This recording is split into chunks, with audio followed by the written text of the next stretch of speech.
My name's Larry Ennis, and one of the things I noticed on here is there's a substantial number of people that have chronic illnesses, and these illnesses might meet the criteria for Social Security disability or SSI or veterans benefits. Why don't some volunteers in the community kind of help the people fill out the paperwork and do some other things to kind of facilitate their getting their disability? If there's the paperwork and the records and all that stuff's in place, I understand that they have a backlog at Social Security because of the economy and so forth.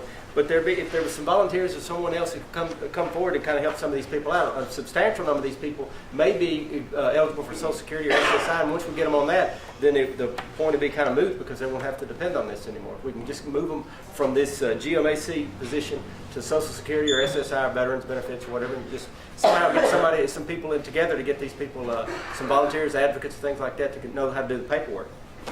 I think Representative Huntley. Yeah, we're aware of this problem, and we are trying to speed up the process to get people on SSI and figure out ways to do that. Typically it takes at least 2 years, and the interesting thing is, in order to get that, you have to have a medical record to demonstrate that you have a serious illness. And so if you're off a GAMC, you don't get the medical record, so you'll never get on SSI. Yes, sir. I'm Alonzo Woods again. I want to speak on behalf of what he just said about SSI and Social Security.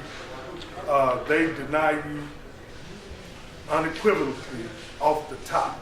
When you first apply for it, they deny it. Then you have to go through an appeal. Then they deny you again on your appeal just for the same reasons that they denied you from the beginning. My illness has not changed. I have doctor statements. I have all my medical records in order. I applied for it. They denied me and denied me. Now I'm at this other stage of waiting on the 2 years as you just spoke. So within that 2 years, I may die of anything. So, once again, we're back at that same old question again.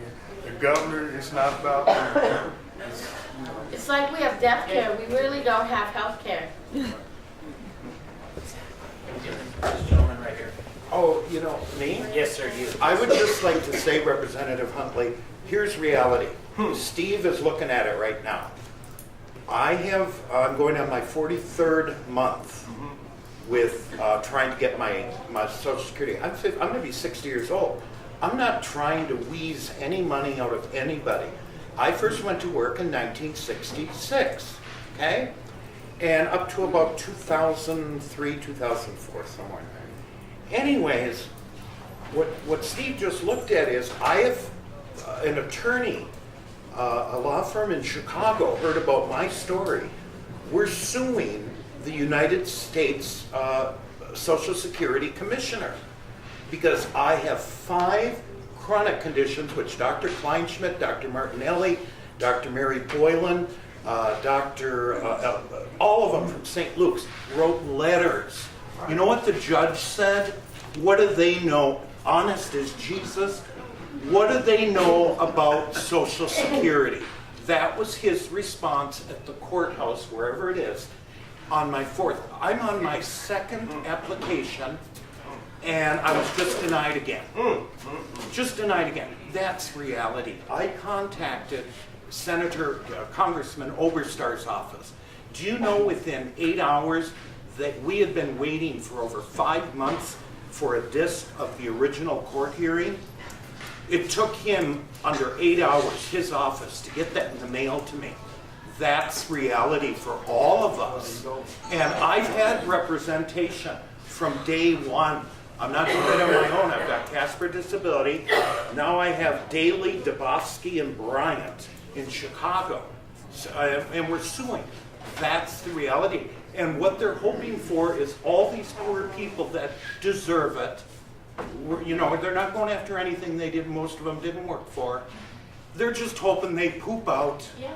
They'll get tired. That's right. They'll go away. That's right. Well, I'm not going away. Amen. My attorneys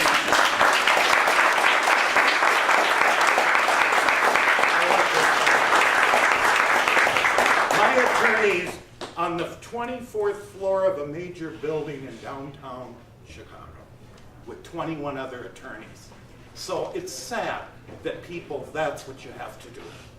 you know, and I have had I went to Minneapolis, St. Paul, went in and got all my records from Crohn's disease. It's a pile like this. The judge, got him. What do all these doctors know about disability? Please, what an insult. My sister was there to support me. You know, we were at a family wedding. He had an accident in his pants. He had to leave, Crohn's disease. He dismissed her. Well, of course she's going to say something like that. She's a sister. No, we deserve better. And you know, I'm a little angry, Steve. But I found it amazing that this firm heard about my case through my current disability. Well, a lot of people don't get hurt that have a legitimate complaint. I've got money in the system.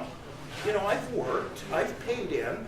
You're not supposed to feel like, you know, you're begging when you go and, you know, cancer. Well, you know, a lot of people your age will get that. And I'm going, yeah, but, you know, I live with them. You know, I go to Dr. Kleinschmidt every 21 days for a 1,000 milligram B12 shot. I get 50,000 units every week for my system.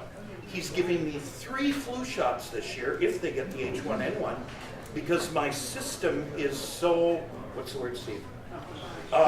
You know, your immune system is so weakened because I've been on prednisone for over 3 years. And the judge is looking at me like, you know, I'm sorry I took up your time, but.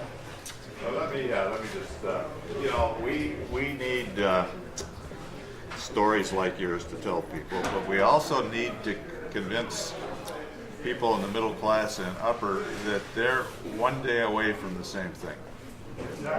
Any one of us could come down with, you know, MS or whatever and be out of work, lose our insurance. And one of the best testimonies we had this year, turned out the guy was originally from Duluth, but he was a successful businessman in Duluth and then moved his business to the Twin Cities, lived in a big house on Lake Minnetonka, and if you know what that ought to tell you what this guy's income was. He had a mental breakdown, lost his businesses, lost his wife, lost his house, and was living on the street in Minneapolis. And he was on GAMC to try to get his mental health meds back in order. You know what I say, Representative? I say you're one car accident away. That gentleman's name is Robert. From being on something like, you know, this type of a program. Because I think it makes it more real for, car accident, that can happen to anyone. Well, you can have traumatic brain injury, you're not going back to work, and you're going to need some help. That brings it home to it. Okay, I'll shut up. Question for Representative Huntley.